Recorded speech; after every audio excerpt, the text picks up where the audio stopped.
It's been a year since I joined Hero Wars. On a summer day just like today, my faithful homies went to the forest and never returned. As it turned out, they were attacked by a bunch of accursed heroes.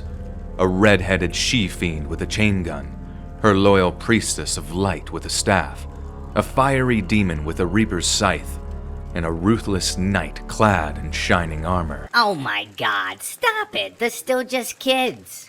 My servants fought with all they had, almost securing a victory.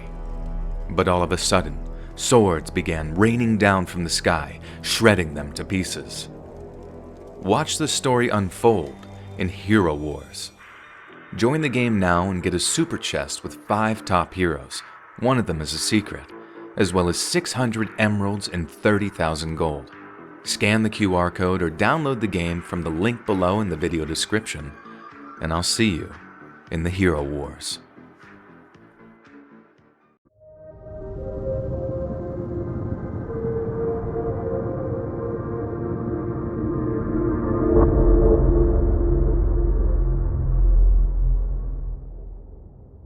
The single worst day of my life started in the unlikeliest of ways, when I took a trip to visit my grandpa over near Omaha, Nebraska.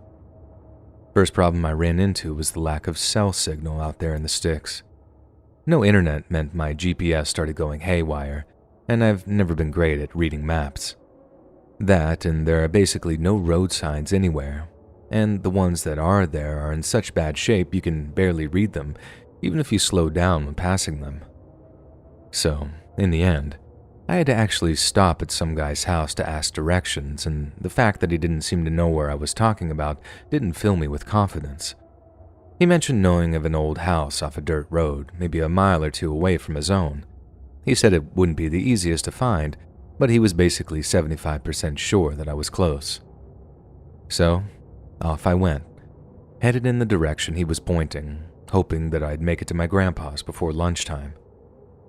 A few minutes later, I spot a dirt road turnoff that I thought might be the one that he was talking about. But after driving down it for a few minutes, I didn't see any houses or anything, so I figured that I made a wrong turn. Not surprising considering how crappy the infrastructure was, but it was still pretty frustrating. But then luckily, I saw a driveway out of nowhere, and I got my hopes up thinking that it was my grandpa's place.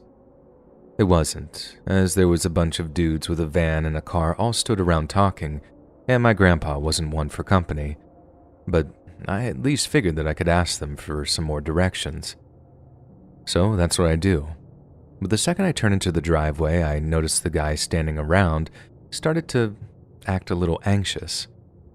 One guy immediately tears away from the little circle they had going. Another starts looking around as if though he was expecting other people to show up or something. I realized that I just interrupted something private. I just didn't realize the danger I'd driven into. Right as I stopped the car, I hear one of the guys say something to another like, "He with you?" Then I took my eyes off of them for a second as I reached for the road map I had. Right as I stopped the car, I hear one of the guys say something to another like, "He with you?" Then I took my eyes off them for a second as I reached for the road map I had. Then, when I looked up again, all I see is a gun pointing at me through my driver's side window. I realize now that in the few seconds that followed that I was just waiting for the guy to pull the trigger. I can't remember thinking anything other than gun, but I didn't move. I just froze.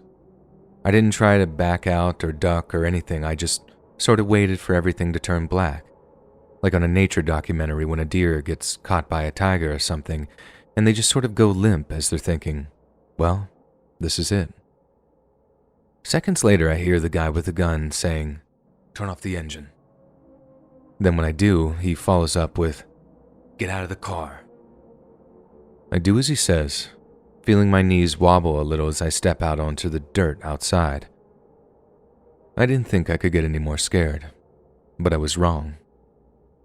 Because when another guy spoke next, I felt like I honestly could have made an actual mess in my shorts. This guy just pipes up, "He's a cop, man. Just shoot him. Let's get out of here." That suddenly roused me from being all frozen and silent with fear, and I just started saying, I'm not a cop. I swear to God I'm not a cop. I'm just looking for Grandpa's place. Please don't shoot me. Please. I'm not a cop. Please believe me. It all came out in one long, frenzied sentence, and I can't really write it all into this, but I was stammering, shaking. My voice was breaking. I was just a mess. I think this was the same guy who said, "He's lying.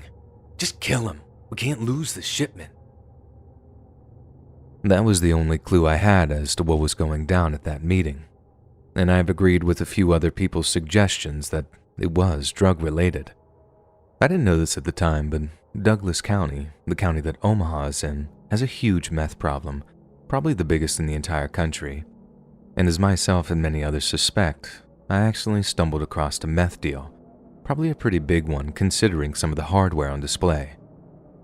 Not only did I have some kind of pistol in my face the whole time, but one of the other guys emerged with the kind of gun I've only ever seen on Call of Duty. I'm talking the kind with all kinds of attachments and stuff on it. Like I said, there was a hot minute there where I really did think that I was about to die. But when I heard the guy with the pistol trained on me say, "Get the tape," I started to think that they might have something even worse in mind for me. What's weird though is that even though that didn't mean that they were going to kill me, my survival instincts told me, at least that buys us a little more time. Thinking about it, letting them tie me up like they did could have secured my death, not helped me avoid it. But still, I just let them do what they did in the hopes that compliance might lead to mercy. They put tape over my eyes as well as around my wrists and ankles. They made me kneel in the dirt as they frisked me. I'm pretty sure they searched my car too, and I mean it when I said that they had some serious hardware, because I'm assuming you need something pretty advanced to tell if there's no secret recording equipment on a car. One of the guys said, "Car's clean for bugs," at one point, and that made me realize those guys weren't your average crankheads. I piped up again that I wasn't a cop, that they could search me all they liked, but they wouldn't find a badge or a gun or anything like that. That didn't seem to satisfy them though, and they kept arguing among themselves about what to do with me.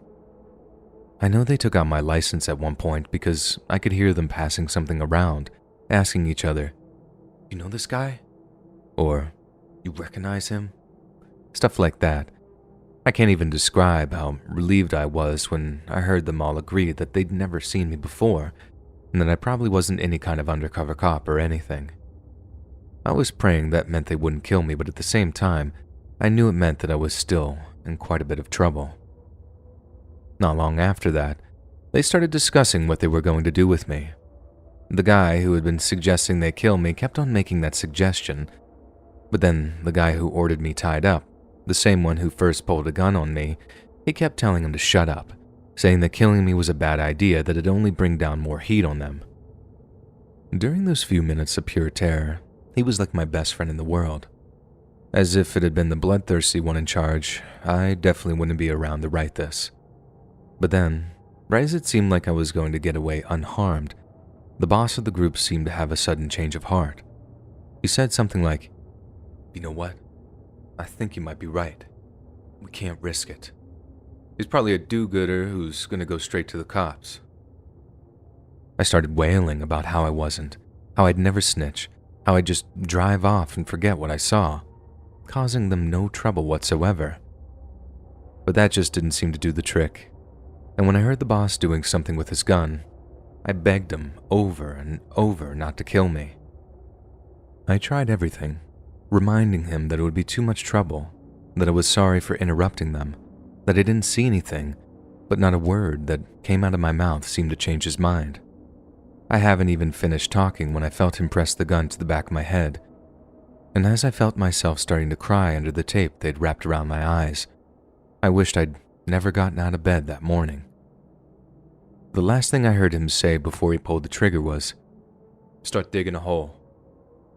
And then, after every muscle in my body seemed to tense up in preparation for oblivion, I heard the trigger pull with a dull click that seemed to echo around my skull. But then, there was nothing. No bang, no pain, no blood or brains. I wasn't falling forward or backward or whatever. I was still just kneeling there, tensed up, feeling the pee trickle down my thigh, sadly. And all I could hear was laughter. They were all laughing at me, laughing at how I'd begged and pleaded with them not to kill me, when it was all just some cruel prank to instill the fear of God into me. And let me tell you, it worked. I felt the hot breath of the boss on my neck as he must have leaned down to tell me something like, "Keeping your license. Anything happens, I'm sending someone to pay you a visit. Think of it as an insurance policy. And next time, there'll be one in the chamber." I was later told this was called dry firing, or something like that anyway, where you fire a gun with nothing in the chamber so all it does is click real loud. Or at least, it felt loud to me. After that, they tossed me in the backseat of a car, and from the very short distance that I was moved, I figured that I was back on my own. Not long after, I heard engines gunning, then moving vehicles, then silence. They left me there, in the back of my car, tied up and blindfolded for what felt like days. In reality, it was only around 24 hours, and if a passing farmer using the back roads hadn't spotted me, there's a chance I might have died of dehydration. My phone had upwards of 50 missed calls. I had been reported missing by my parents. It was a whole ordeal. And obviously a big part of what followed was being questioned by the police. I didn't ask to talk to them, but considering how I was found, my parents wanted me to talk. I just stonewalled the deputy who showed up, and told my parents why I'd refused a word about what happened. That was honestly the worst part. Having my own life threatened, and being subjected to what amounted to a mock execution, that was one thing.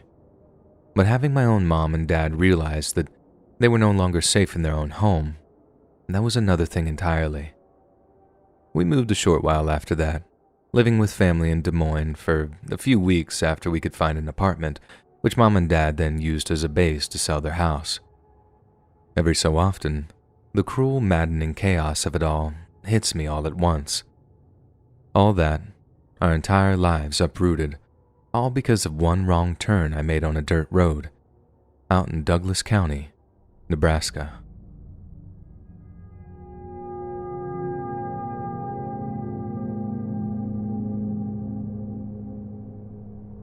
A few years back, I was out elk hunting with my brother up in Alberta, Canada. That morning, my hunting buddy Paul and I were headed out to hunt near the Simonette River, but I only had my rifle with me since Rob didn't have a big game license at the time. As some of you might know, the banks of the Simonette are very much considered bear country, and since one half of our hunting party was very vulnerable without a firearm, we hit up the nearest ranger station and asked about bear sightings. The ranger was very helpful and warned us that there was definitely a grizzly in the area. They had been tracking sightings for weeks though, and the ranger told us that if we stuck to certain trails and avoided others, we might be able to stay out of the bear's territory, which would lower our chances of encouraging it. That might seem silly to people who understand how vast a grizzly's territory can be, but up here we believe that mitigation can be just as effective as outright protection. Anyway, we had been walking for about an hour or so. Because there was a fresh blanket of snow on the ground, it was much harder to recognize where each trail turned off, etc. Suddenly, we both realized that we might have taken a wrong turn a mile or so back, because we didn't seem to recognize where we were. We decided to make our way back to the truck so we could better orient ourselves, when we suddenly noticed fresh wolf tracks in the snow. Wolves generally aren't as dangerous as bears, as they're way too smart to attack humans, but it still meant we got a little tense as we carried on padding through the snow in dead silence. Moments later, we caught a glimpse of an animal carcass just laying there in the snow, and it was only barely touched with no other scavengers near it. This was a huge red flag to us, as the crows tend to descend on anything that doesn't have an apex predator near it, so we both started to worry that we were about to encounter something we really didn't want to. I loaded my rifle as we slowly approached, thinking we might be in for a close encounter with a wolf or a wolf pack. who would be wanting to defend the carcass, obviously. As we both scanned the area, extremely on edge by that point, I heard this low calling sound, but this huge spruce seemed to be blocking my view of where it was coming from, so I couldn't exactly see what was making it. That's when Paul suddenly let out this terrified, high-pitched cry of grizzly. And then the next second, all I see is this huge bear charging right at him.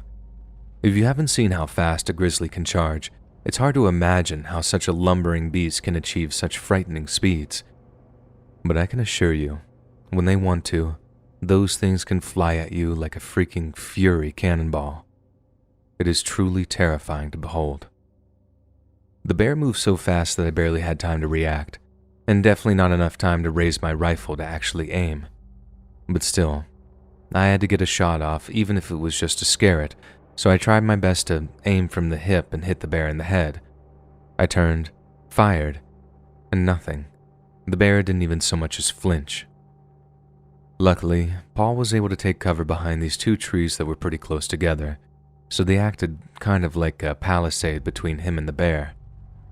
The grizzly took a swipe at him, missed, and then just kept moving around the tree before turning in my direction. I don't think I can even really describe the kind of terror I felt in that moment. It's like nothing I've ever felt before or since.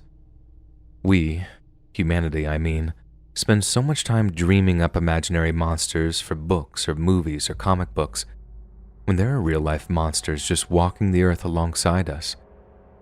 And up near the Simonette that day, I had one charging right at me.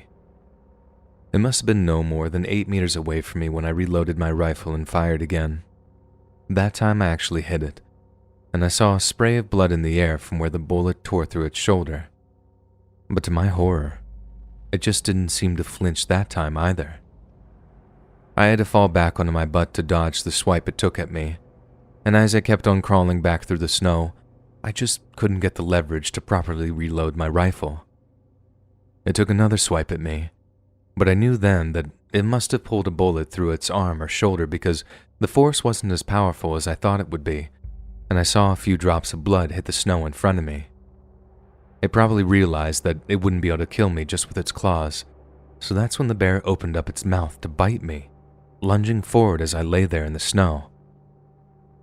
I didn't really plan on it. What I did next was all out of pure instinct, but I just shoved my gun barrel towards it to try and keep it from biting me, and I watched the barrel disappear down its throat. It actually bit down on that thing, and I swear I heard one or two of its teeth shatter as it chewed on the cold steel for a few seconds. It pushed the rifle butt down onto me, and that gave me the leverage I needed to actually work the bolt again to put another round in the chamber. Seconds later, I pulled the trigger and sent the bullet either right through its brain or through its spine, because it just went completely limp and rolled onto its side in the snow. The whole event lasted no more than maybe 20 or 30 seconds, but it was the most terrified I've been in my entire life. But the aftermath was probably worse. You'd think that after surviving something like that, you'd be all like, man, screw that bear. But I just felt this sickening regret. Grizzlies are beautiful animals, and if there were another way, I would have let it live, but it just didn't give me that option. In that moment, it was either it or me. There was no reasoning with it, no negotiating with it, no communicating with it outside of pure violence. And I think that's what scares me about nature most of all. How one of humanity's most powerful tools is our power to communicate. But out there in nature, it's almost useless. If Mother Nature wants you dead, there's no stopping it. Either you die or it dies. There is no in between.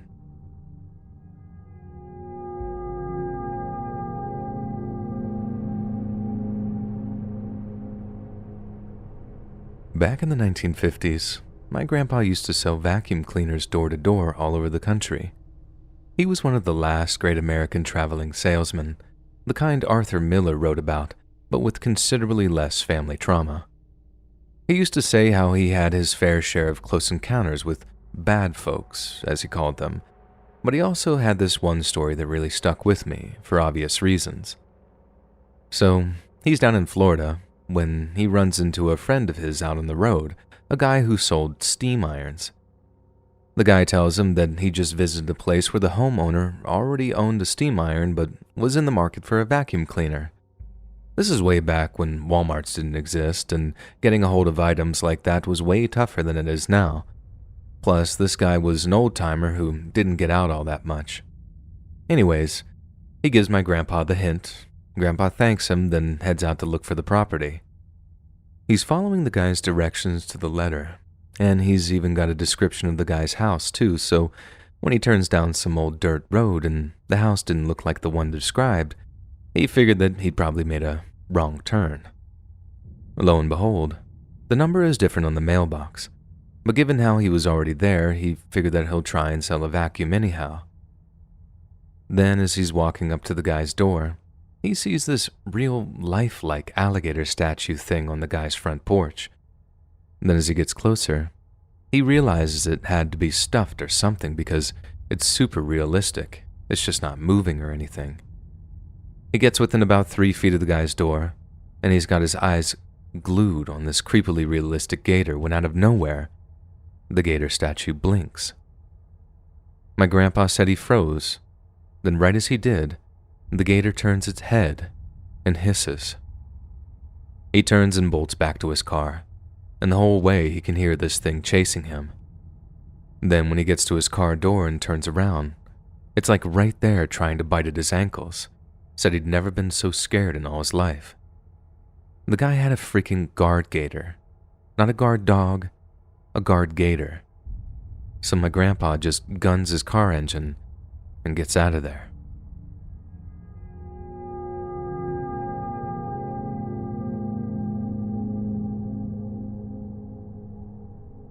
A few years ago, I had this really erratic schedule where I had to get up super early for school before going to my part-time job until 10 or 11 at night. I think there was about 3 months there where I didn't get any more than about 5 hours of sleep at night, and after a while, it started to have a really terrible effect on me. I found my memory started to become shot, my mood was seriously affected, and life in general just got really, really tough. I started making basic mistakes on a daily basis, and while some were just irritating, one almost cost me my life. It was when I was driving home one night, and although I made the same journey maybe 100 times before, my overtired brain was at a breaking point, and I made a wrong turn. I know what you're thinking. That's just a minor inconvenience. I could have just turned around and corrected my course. But this wrong turn was down a one-way street, and as fate would have it, some motocross-mounted joyrider was coming the other way doing maybe 40 to 50. There wasn't a thing I could do about it, and the kid had no helmet on either, so the second I hit him, his head smashed right through my windshield, his body stopping only as his shoulders hit the crunched-up glass. It was the most horrific sight I've ever seen in my entire life. The kid's head was almost completely split open. There was no way he was alive. At least, that's what I thought at first. But then, as my screams finally died down, I could hear him groaning, with all these gurgles coming from where there was blood or something in his throat. I heard those sounds in my nightmares for months afterwards. The kid died on his way to the hospital, and I thought I was going to go to prison over it. I honestly believed that I deserved to go to jail for a long time. It took a lot for people to talk me down and tell me that the kid was ripping it down a street on a stolen bike, wearing no helmet, and if he hadn't made that choice, he'd still be alive. I just made one dumb mistake, but the kid had made a fatal, criminal one. I still can't really justify it to myself, and even though the state didn't choose to prosecute, his mom tried to make a civil suit to get some money out of me. I tried to offer her enough to cover the kid's funeral, but she wanted more. She wanted to see me in court. But then the whole civil suit was thrown out because of the whole Grand Theft Auto thing. I understand where she was coming from, though. She didn't want it to be nice and respectful or like charity. She wanted to take something from me, just like I'd taken something from her. I still go to therapy over the whole thing, and I sometimes still see that kid's face in my dreams, the way his eye was bulging out with his head split open. But somehow he was still alive. groaning and gurgling his final breaths away, all because I went the wrong way down a one-way street.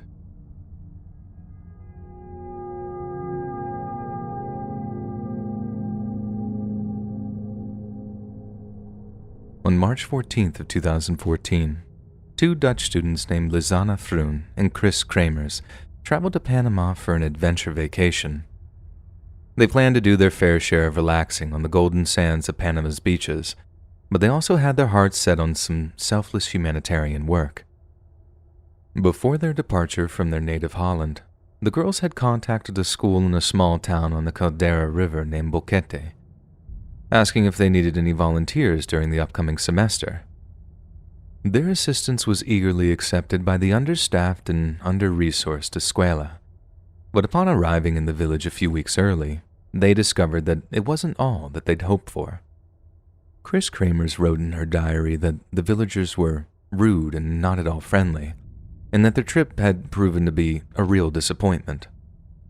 In order to offset what a letdown the initial phase of their trip had been, the two girls planned to hike around the active Baru volcano on April 1st of 2014. The 3-mile hiking trail that surrounds the Baru volcano is relatively easy to explore, but as the two girls set off from Boquete at around 11 a.m., it proved to be one of the last times anyone would see them alive. Accompanied by a local dog named Blue, Lisanne and Chris walked along the Pianista Trail, stopped only at an inn to ask directions. It's not clear why the innkeeper would do so, but it was later discovered that he advised the girls to immediately take a taxi back into Boquete. None of the local villagers would admit to there being any kind of threat of danger on the Pianista Trail, but if that was the case, why would the innkeeper advise the girls to immediately call off their hike? The Boquete villagers began to suspect something terrible had happened when the dog, Blue, returned from the hike unaccompanied, but for some reason they waited until the following day to report Lisanne and Chris missing.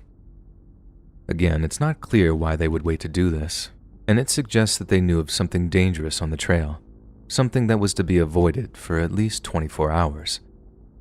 2 days later, the girls' family became concerned by the lack of communication and reported them missing to local authorities.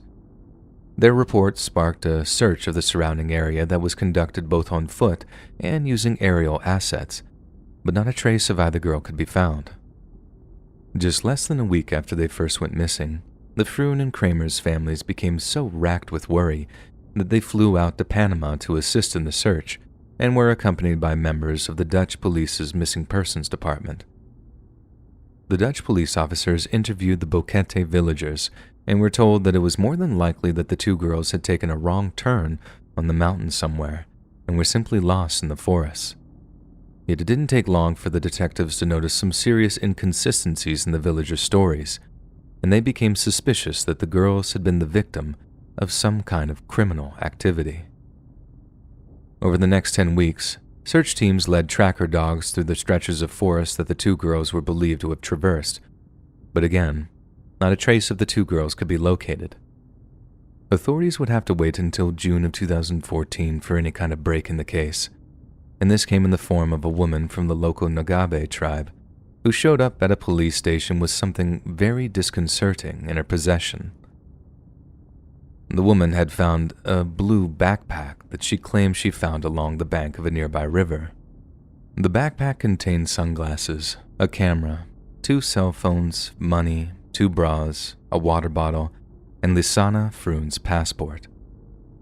Investigators immediately set about analyzing Lisanne's phone, and it was through this process that they discovered something as confusing as it was disturbing. The phone had remained active for almost 10 days after the pair had initially gone missing, and during this time, they had made repeated attempts to summon help for themselves. They had made a number of 112 calls, which is the Dutch emergency number, as well as using 911 in an attempt to contact Panamanian emergency services.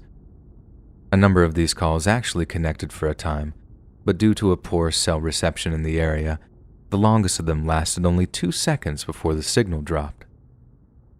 Not long after the analysis of Lisanne Froon's phone, Chris Kramers was located a short distance away, and after a similar analysis was performed on it, authorities discovered something very frightening indeed. Someone had locked Chris's phone by entering the wrong PIN code on several different occasions, powering it on one final time on April 11th, before both phones would be switched off until they were found. The phone's activity had initially suggested that at least one of the girls remained alive around 5 days after they went missing, but the locking of Chris's phone through incorrect PIN code entries told them something very different and reasserted the possibility of there being criminal activity. Obviously, both the authorities and the girls' families found this all deeply concerning, but it wasn't until they examined the girls' camera that a truly terrifying scenario began to unfold. The camera's memory card contained more than 100 pictures, with the first 50 or 60 consisting of regular tourist-style photographs of the two girls smiling or posing. Yet as investigators continued to scroll through the pictures, the tone of the images began to shift dramatically.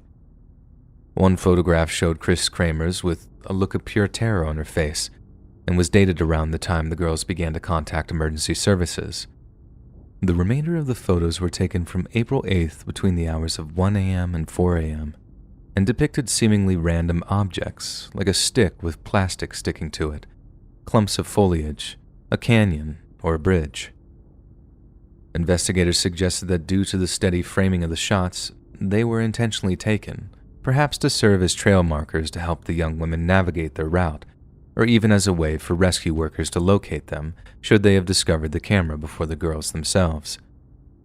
The girls may have also been using the camera's flash as a light source or perhaps to scare off predatory animals, but there were others who suggested that neither Froon nor Kramers took the photos and that a potential abductor had taken them while playing with the camera.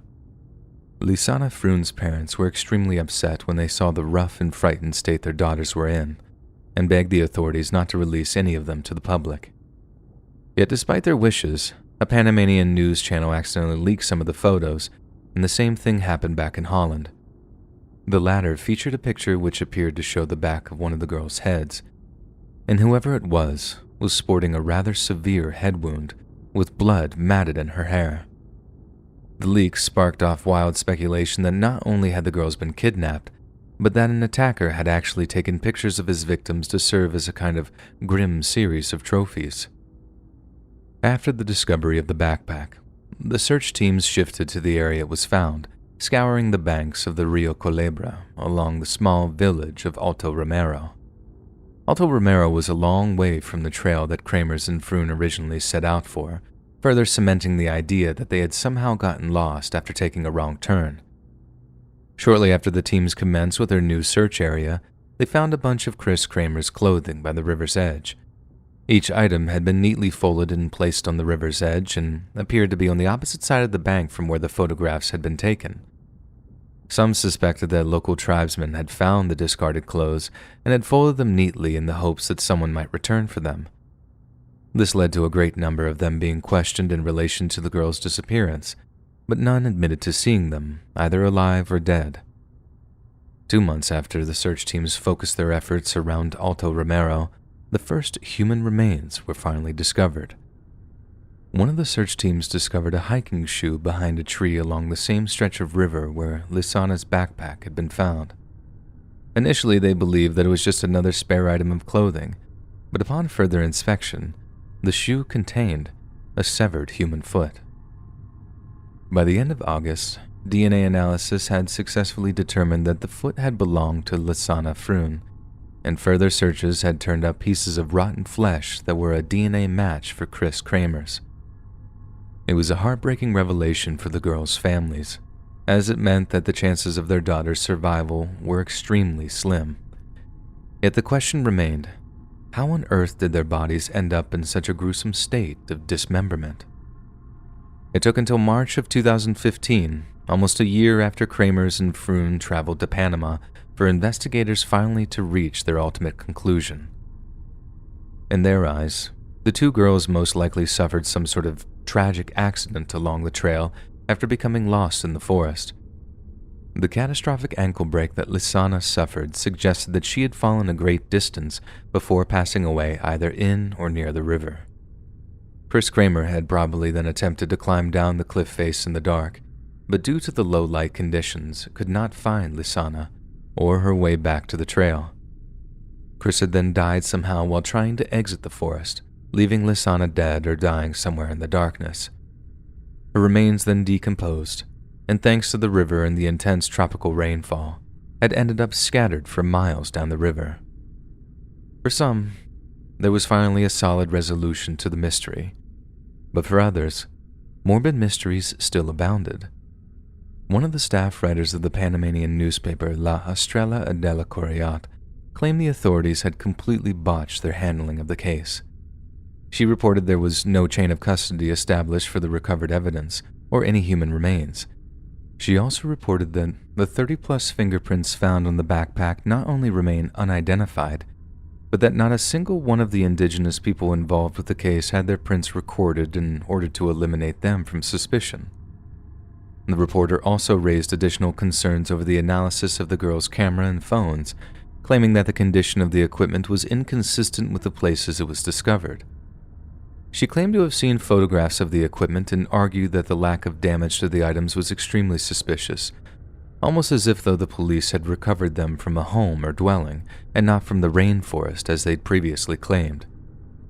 The reporter also said that only a skin-deep analysis on the camera had been performed, and that although it was possible to scour the memory cards for pictures that had been deleted, the Panamanian police had completely neglected to do so, even though this could have provided vital clues as to exactly what happened on the day of the girl's death. Panamanian lawyer Enrique Arocha, who was employed by the heartbroken Kramer's family, also voiced his concerns regarding the handling of evidence. He claimed despite reports to the contrary, no forensic investigation was conducted at the site the girls' bodies were found. On top of this, many of the investigation sources remain completely unverified, meaning for all intent and purposes, police officers could have simply fabricated them. But perhaps most disturbing of all, Enrique claimed that neither Chris nor Lisana's skulls were ever recovered, and that despite intensive searches of the area around Alto Romero, the most important pieces of their skeletons were never found. If the two girls died of accidental injuries, it seems extremely unlikely that neither's skull would ever be recovered, and Enrique believes that this is the most compelling evidence of foul play in the entire case. In light of law enforcement's mismanagement of the girls' deaths, a number of conspiracy theories and suggestions of cover-ups have gathered momentum. Some critics have asserted that the indigenous tribespeople of the area may have murdered the two girls, and are now masking their involvement in the crime by turning over evidence and pretending to cooperate. Some have even argued that the missing thigh bones and skulls are evidence that the two girls were cannibalized following their deaths. Others have suggested that the girls fell victim to narcos or organ traffickers, which would explain why their bodies were in pieces. While there is no shortage of theories regarding the grim truth of what happened that day, one common thread runs through all of them, and that's how the Panamanian authorities have remained suspiciously quiet and inactive regarding the investigation during the years that followed. It's entirely possible that this was done to protect Panama's tourism industry, which is essential to its fledgling economy. Yet others have suggested that narco-traffickers have paid off key members of the government in order to prevent international authorities from discovering their involvement in the girls' deaths and hindering their multi-million-dollar businesses. When all is said and done, the key question in this case is, did someone actually murder Chris Kramers and Lisana Froon? Or was it all just a horrible accident? As much as the Panamanian government might be uncomfortable admitting it, between the years 2009 and 2017, 24 other tourists have either gone missing while hiking in Panama or have turned up dead under extremely mysterious circumstances. In 2017, independent journalists from both Panama and the United States conducted an investigation into the deaths and disappearances, with each coming to the same conclusion, that they might all be the work of an unidentified serial killer. Leaked forensic documents suggested someone dismembered the young women and scattered the remains deliberately, which is exactly what seems to have occurred with many of the other victims. The most insidious and dangerous thing about this particular case is that, in covering up such a frightening series of murders, the Panamanian authorities aren't just denying justice to the Froon and Kramers families, they're essentially digging the graves of many more victims. If there really is a serial killer at work, targeting tourists on the jungle trails of Panama, there's certainly no shortage of potential victims to choose from. So if you're planning a trip down to Panama, maybe avoid hiking around the Pianista Trail, as you might have to worry about something far more terrifying than jaguars.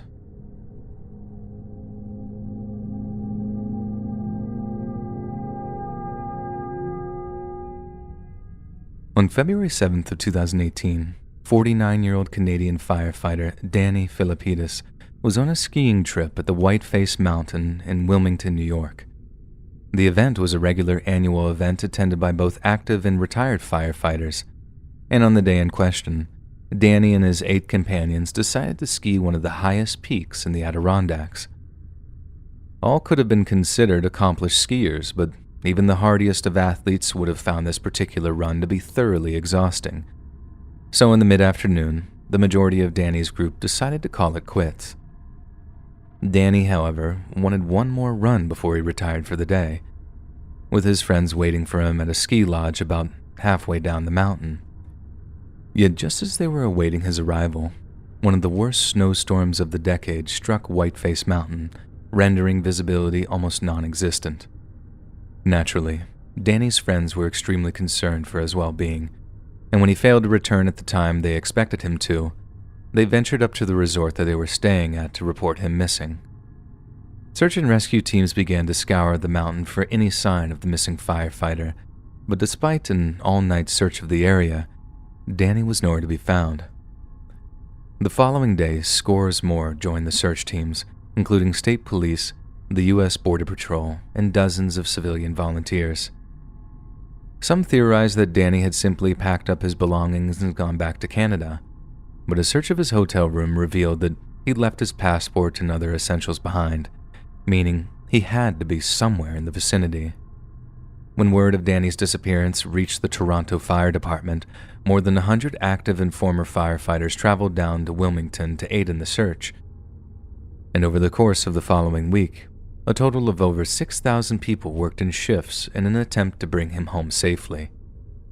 Thankfully, 6 days after going missing, Danny was found alive and well, but in a place that no one ever expected him to show up. Danny wasn't in New York at all, nor was he in Canada. He was almost 3,000 miles away, in the state of California. The story of his re-emergence began at around 9:30 a.m. on Tuesday, February 13th. Danny's wife was in a meeting with one of the search parties near Lake Placid when she received a very bizarre phone call from a phone number she didn't recognize. Her phone had been ringing almost non-stop all week, so it wasn't unusual to receive such a mysterious call. But when she picked up the phone and heard the voice on the other end, her knees just about buckled with relief. It was Danny, using an old pet name for her that he'd used for years. When she asked where he was, he told her he was on the other side of the country, at Sacramento Airport. Danny's wife could tell just from his voice that he was very unwell, so she told him to hang up, seek help, and inform those who came to his aid that he was a missing person. Sacramento police rushed to Danny's aid, finding him in a state of extreme disorientation at the airport's car rental terminal, still wearing the ski clothes he had on when he went missing 6 days prior. He had no idea what day it was, and when asked to describe a nearby road sign in order to determine his state of mind, he mistook the obvious blue for a bright green. He was also in possession of a brand new iPhone, having no idea where he'd bought it, and when he returned home, those that knew noticed that he'd gotten a haircut in the time that he'd been missing. When asked how he'd gotten to California, Danny claimed that he couldn't remember and was the first person to suggest that his patchy memory was down to some kind of head injury he'd suffered while skiing. However, he did have vivid memories of sitting in the passenger seat of an 18-wheeler and that he'd slept a lot during his journey. Following a brief, on-the-spot assessment, Danny was quickly taken to a nearby hospital to be checked over for a possible head trauma. Yet surprisingly, he was soon discharged with no signs of any injuries being found. According to a Sergeant Sean Hampton of the Sacramento County Sheriff's Department, police officers conversed with Danny for quite some time at the airport, and all of them were sufficiently confident that he was not under the influence of drugs or alcohol. They came to the conclusion that Danny had been dropped off at the airport on the night before he was found, and that based on what little he could remember, must have slept roughly near Richards Boulevard before making his way to the airport just before dawn. Given how mysteriously fascinating Danny's case was, it wasn't long before the national media was engaged in a comprehensive search for the truth. Pictures of Danny, as well as the clothes that he was wearing at the time of his disappearance, were broadcast all over the United States and Canada in the hopes that someone who encountered him on his journey might come forward to share what they knew. A particular amount of effort was poured into an attempt to find the truck drivers that Danny had ridden with on his 6-day journey. But despite the massive amount of publicity, not a single one of them came forward to identify themselves.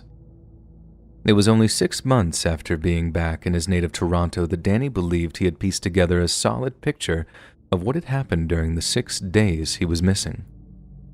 In an interview with a major Canadian news outlet, Danny stated that the whole ordeal had started when he made a wrong turn while skiing down Whiteface Mountain. After taking this wrong turn, Danny believed he had taken a nasty fall, banged his head, and lost consciousness. Then, after waking up, he walked to the main ski lodge only to find it was closed. In reality, this is highly unlikely as rescue teams were searching this area intensively, and it's more probable that he mistake the children's programming area for the main lodge, a place that was most definitely closed at the time of his disappearance. Being extremely dazed and confused at this point, Danny claimed he walked all the way to a nearby highway before thumbing down a ride from a passing trucker. It's here that his memory becomes very patchy, and that he only remembers vomiting at a truck stop before learning that he was halfway across the country in the state of Utah. He remembered experiencing a crushing headache and intense fatigue during this moment of lucidity, and that all he wanted to do was sleep as he continued his journey west. Towards the end of the journey, the mysterious trucker who gave Danny a ride claimed that they had reached what he called the end of the line before dropping him off in Sacramento. Danny claimed that he couldn't remember the driver's name or what they spoke about, and to this day the identity of the trucker remains completely unknown. Upon reaching downtown Sacramento, Danny claimed that he suddenly realized the gravity of his situation, and he knew he needed to contact his loved ones. It's then that he took out $1,000 in cash from a credit card in order to buy a phone, but that he had no idea how he'd gotten hold of the card itself. It's also somewhat of a mystery that he didn't just use a payphone or buy a cheaper variety of phone if it was just to make one phone call. But of all the mysteries this case consists of, this is by far one of the minor ones. A bigger mystery is why, after Danny realized that he was on the opposite side of the United States, as well as a missing person, he chose not to contact family or call 911, but instead opted to sleep on the streets overnight. It's possible that he still felt exhausted and wasn't thinking properly, but the man himself had no concrete explanation for his behavior at that point. The next morning, still in his ski clothing, Danny hitched a ride to Sacramento Airport, and it's around this time that he claimed he suddenly remembered his wife's phone number. He then made contact with her, and the rest we already know. Medical professionals have suggested that Danny's bizarre behavior could have been caused by one of two things. Dr. Charles Tater, a Toronto-based brain surgeon, believes that Danny was suffering from retrograde amnesia, the loss of memory resulting from a blow to the head. If Danny had indeed suffered a head injury after his wrong turn, it's possible that the resulting concussion caused gaps in his memory. Yet retrograde amnesia tends to last anywhere from a few seconds to 48 hours, meaning it wouldn't account for the entirety of Danny's memory loss. On the other hand, Dr. Jennifer Ryan, a senior scientist at Toronto's Rotman Research Institute, argues that Danny experienced another form of amnesia in the form of a dissociative fugue state. Derived from the Latin word for flight, a fugue state is a rare mental condition which can be triggered by a head injury, but can also be caused by a traumatic event or emotional disturbance. People with dissociative fugue have been known to temporarily lose their sense of personal identity before impulsively wandering far from their usual surroundings.